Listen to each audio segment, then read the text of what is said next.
Court से मिल गई निहंगों को बड़ी राहत। अब संघर्ष नहीं, घर लौटेंगे निहंग सिख। आखिर क्यों गिरफ्तार हुए थे निहंग सिख? चमोली जिले की एक अदालत ने कर्णप्रयाग में हुई मारपीट की घटना के बाद गिरफ्तार किए गए 4 निहंग सिखों को शनिवार को जमानत दी।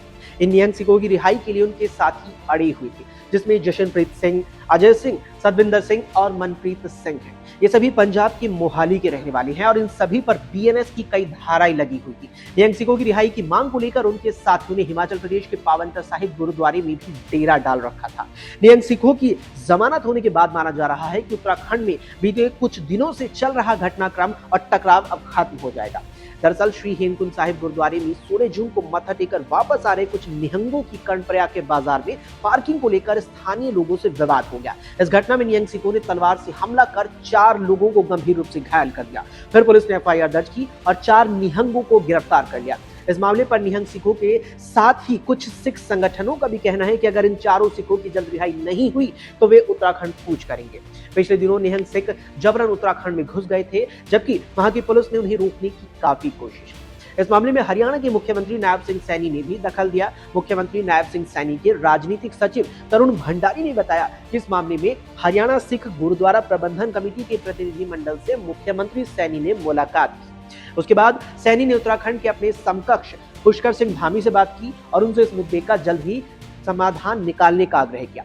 सैनी ने तरुण भंडारी को पावंटा साहिब गुरुद्वारे भेजा, जहां उन्होंने कई सिख जत्थों से मुलाकात की। उन्होंने सरकार का पक्ष रखा और इस मामले को शांतिपूर्ण ढंग से सुलझाने के लिए मुख्यमंत्री की कोशिशों के बारे में बताया। उत्तराखंड पुलिस के 2 सीनियर अफसरों, हरिद्वार के एएसपी एनएस भुल्लर और अल्मोड़ा के एएसपी हरबंस सिंह ने भी पावंटा साहिब गुरुद्वारे में निहंग सिखों से मुलाकात की और इस गतिरोध को खत्म करने की मांग की।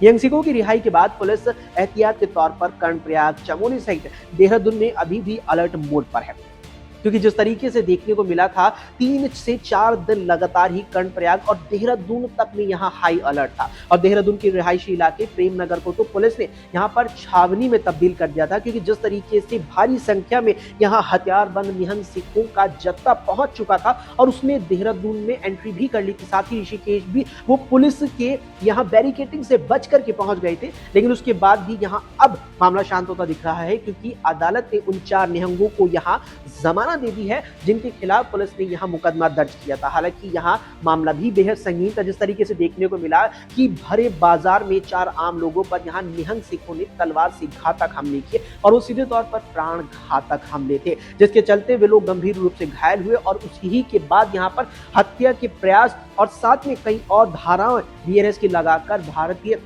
न्याय संहिता की कई धारा लगाकर पुलिस ने 4 निहंगों को गिरफ्तार किया था। लेकिन उसके बाद इस पूरे मामले ने तूल पकड़ा।